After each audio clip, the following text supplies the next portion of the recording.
Erinevatel andmetel lagunevad riided looduses 50 kuni 500 aastat. See tähendab ju seda, et kõik, mida me oleme elu jooksul seljas kandnud, on ikka veel seal kuskil väljas.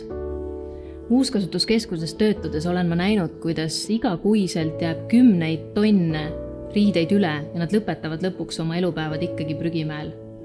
See tähendab seda, et ringmajandus ei toimi. Ringmajandus minu jaoks on kõige paremini võrreldav õunapuuga. Õunapuu, mis võrsub seemnest, kasvatab oksad, lehed, viljad ja need viljad on söögiks loomadele ja inimestele. Ja kõik, mis kukub maha, see rikastab mulda ja aitab õunapuul saada veelgi tugevamaks.